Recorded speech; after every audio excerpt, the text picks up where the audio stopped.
Hello and welcome to QuickTale English. Today we explore a story about love that challenges rules and divides.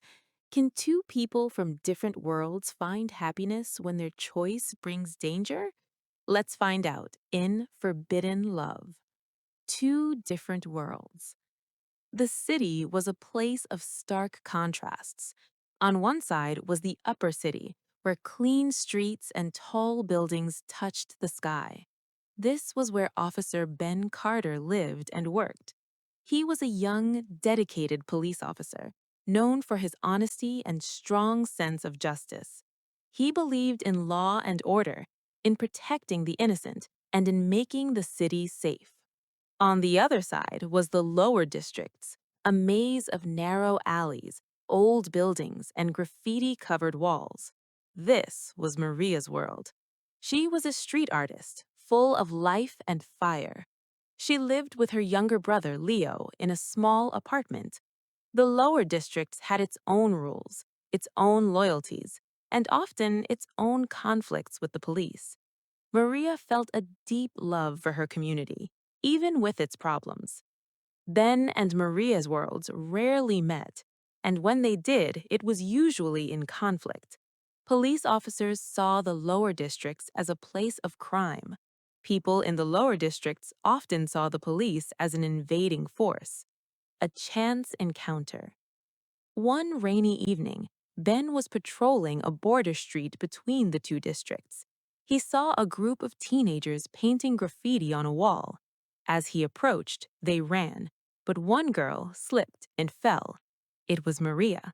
She had a spray can in her hand. "Stop right there," Ben ordered, but he saw that she was hurt. Maria tried to stand up, but her ankle was twisted.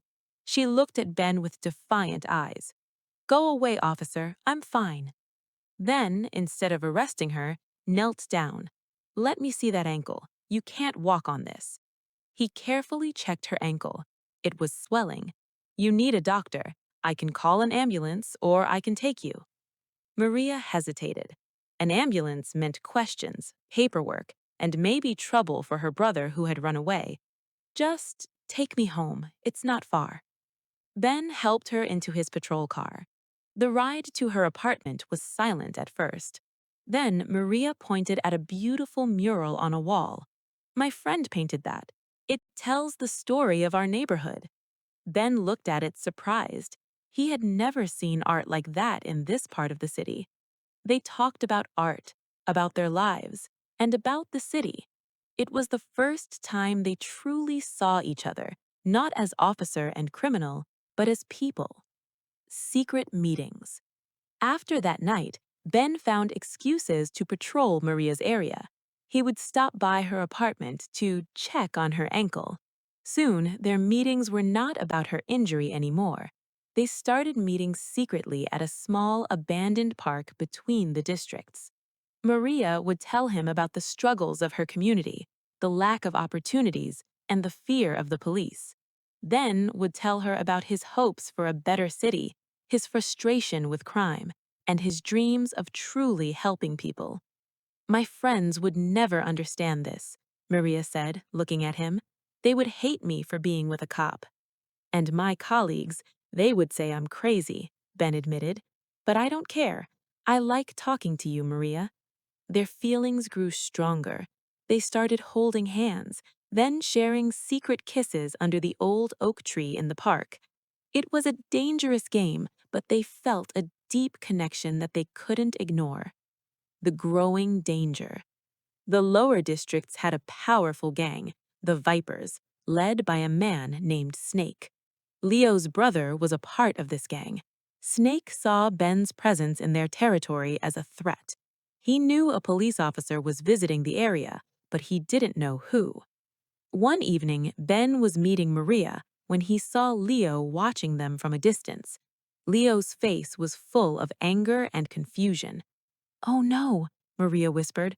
"Leo saw us. He will tell Snake." The next day, Ben was called to a meeting with his captain. "Officer Carter," the captain said, "there are rumors that you are spending too much time in the lower districts and not for police work. Is there a problem?" Ben denied it, but he knew he was in trouble. At the same time, Maria's brother, Leo, confronted her. "What are you doing, Maria?" Leo shouted. "He's a cop. He's the enemy. If Snake finds out, we are both in big trouble." Maria tried to explain, but Leo wouldn't listen. He felt betrayed. The betrayal and the trap. A few nights later, Ben received an anonymous message on his police radio. "Meet me at the old warehouse by the river tonight. I have information about the Vipers." Ben knew it could be a trap, but he also thought it could be Maria trying to warn him. He went alone. When he arrived, the warehouse was dark.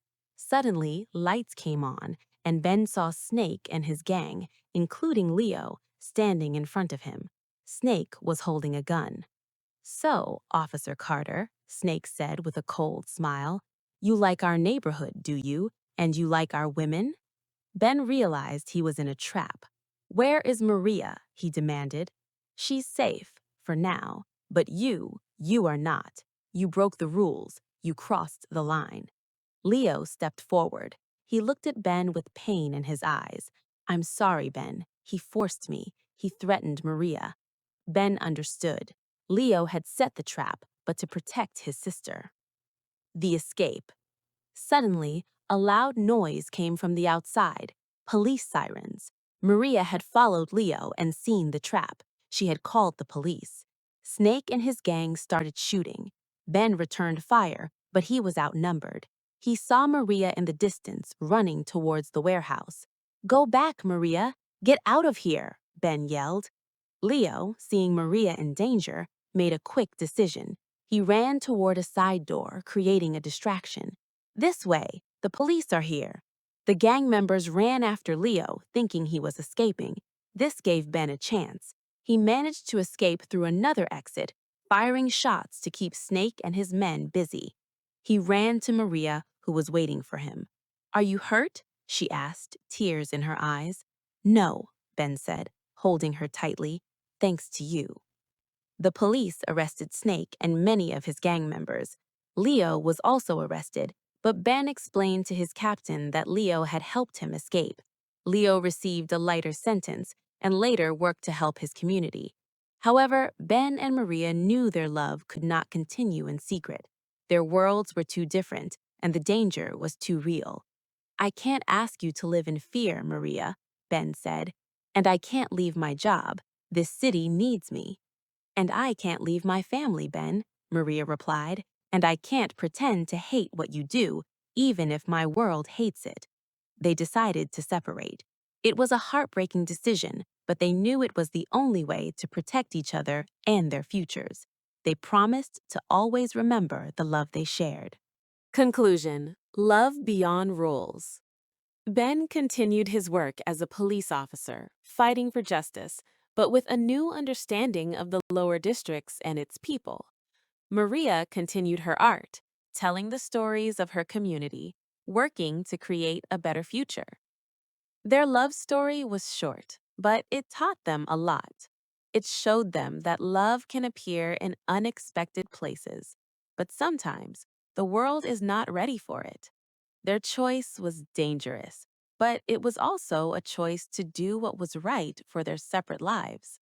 Their love was forbidden, but it was real. Thank you for joining QuickTale English. Did you enjoy this bittersweet love story? Subscribe to our channel for more stories about life and emotions to improve your English. See you next time.